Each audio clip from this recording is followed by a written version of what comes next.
97.9 GRD. I am Tommy Carroll and my good friend John Cooper of Skillet, man. It's good to see you. It's great to see. You know what? It's great to be seen playing shows, right?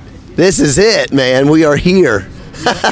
You know, it's been a long time. How's Corey and the kids doing? Oh, man. Everybody's doing good. Let's see. They're in the bus. Corey's doing great. She's, excited about, playing gigs again. Kids are great, thankful, healthy. Everybody's healthy. So we're blessed, man.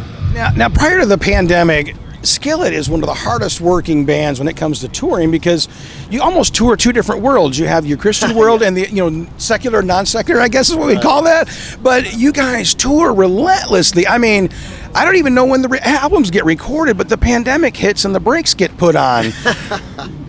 I mean, you guys never stop. So what was it like to just, when that all happened, what was going through your mind at the time? It was strange, I mean, I'm sure it's strange for everybody that does it for a living. It's like, let's see, me and Corey have been married for 24 years, and we spent every year except for the last year on the road. We got married, hit the road, had kids, brought the kids on the road.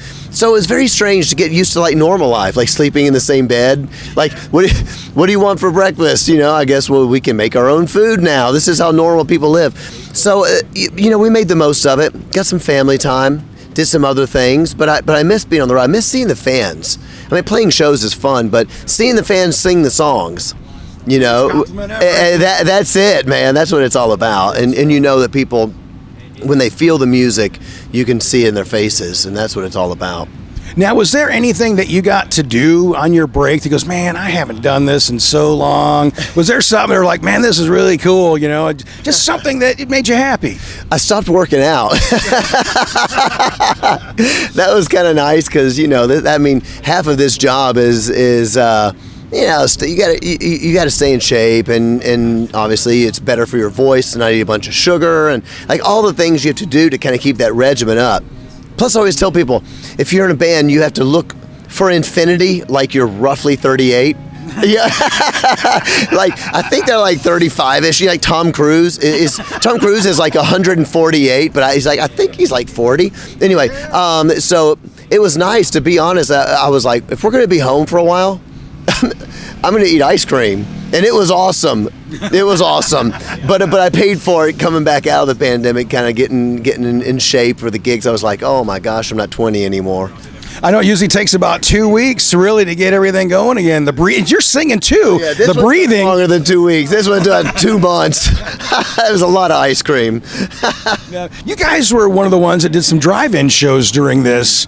What was the difference, than having the people right up on you? I know you guys did some of that. I didn't catch any because none of them near here. But yeah, it's weird. Look, it's better than sitting at home eating ice cream. The fans really loved it because it gave them, sounds cheesy, but it gave people a hope. You could sense that maybe one day things will be back to the way they used to be. But it's also weird because you're not able to see everybody because the cars are there. So some of the people are really far back. You can't see their faces. And to me, when you can't see people enjoying the music, to me you lose the best part of the show, in my opinion, which is for me the best part of the show isn't the performance, it's the connection. It's the connection between the fans and you, the singer, So I miss that, but I could still see people happy. We had amazing social media messages. People kept saying, I had no idea how much I needed this, and I'm like, okay, good, then I'm glad we're here doing it, Every time I've seen Skillet play, you guys are really relentless. It's just go, go, go, go, go. But one thing I've noticed about you guys, even at festivals, you know how sometimes it's hard to get a good shake on the sound? No, well, maybe you don't, because every time I've seen you guys always sound good. No matter what slot in the day, whoever, have you had the same guy turning the knobs for a while or something? Well, that's so nice. Thank you. That is the most stressful thing about playing festivals, by the way, because you never know. But luckily, we have had the same guy for 8 years. Most of our employees have been with me for a decade or something, which is a good, I think, testimony of the family of Skillet, if you will. But we're lucky to have the same guy, and we just decided a long time ago, you got to invest a little bit of money in that. you got to maybe you bring your own board, that you already got your crap locked in. But otherwise, you get a festival audience and nobody can hear any vocal.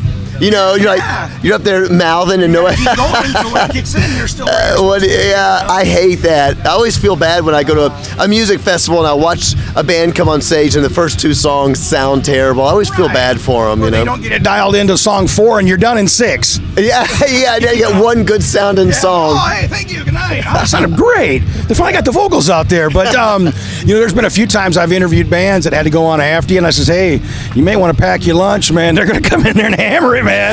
pack a lunch. Yeah, no, that's very, very nice to hear. But festivals are so fun, man, because you get a chance to hopefully win some fans that maybe don't know you or haven't seen you play live. And so you try to win as many as you can. You lasso them in. Right. Come check out some Skillet, son. Absolutely.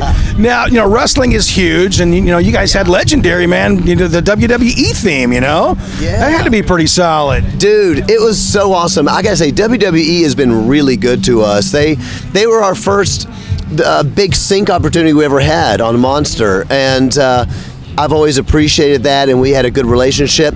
It's also cool because I'm a fan. I grew up with wrestling. I'm from Memphis, and that's where Jerry the King was from. And Mid-South wrestling was a big deal when I was a kid. Randy Savage was there as a kid. It was so awesome. I like the theater of wrestling. My grandparents lived in Kentucky, and my grandfather loved it. I remember those commercials for the Omni in Atlanta, because, man, Kentucky, Tennessee, those areas were hot on it, but it was a good time. If you were a wrestler, what's your wrestler name? Oh, my gosh. Shogun.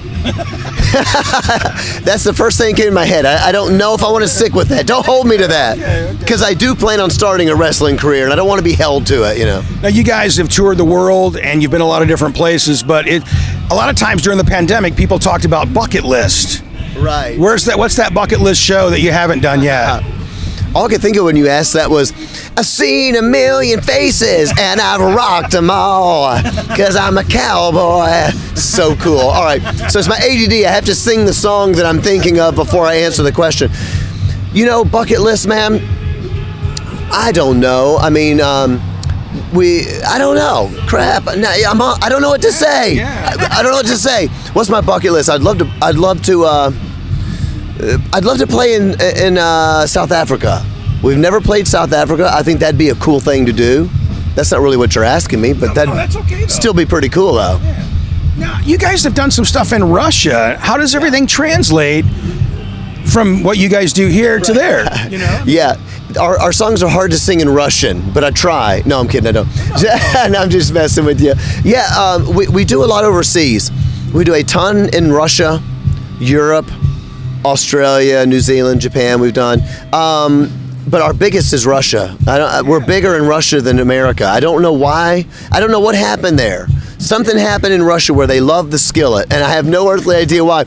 But these people, they are amazing. They are just great people, and they don't have a lot. They've obviously there's a long history there of they don't have a lot, but they give a lot. And I just love that country. I love Russia, and so we've had our biggest, Skillet show we ever had was in Moscow. So biggest selling show. When I was tracing you guys down a couple years trying to get you to play my festival, the last place I was at, I was like, man, they play Russia a lot, and I didn't know it all. It transferred that well. So that's why I asked the question. It's pretty weird. Like I've been on. This is going to make people laugh. But I've been on the cover of some of their teen magazines, like what we might have 17 or something. And I'm thinking that's really bizarre. Most nobody would even know who I was at Read 17 magazine in America. But it's a very unusual thing that they like Skillet so much. But I love them for it. Now, with all that time you guys had off, and I'm sure there was lots of inspiration out there, we're talking some new Skillet music here? Yeah. In fact, I'm not supposed to announce it, but I don't care. And this will be my first one since we go back a little while, but we are releasing a record this year. Very excited about it. We're not playing new music tonight. I wish we were. But I expect to hear some new Skillet stuff soon. It's pretty in your face, too. The pandemic was good for me. I'm off the leash. I'm off the leash. The world's gone crazy, and so we're writing about it.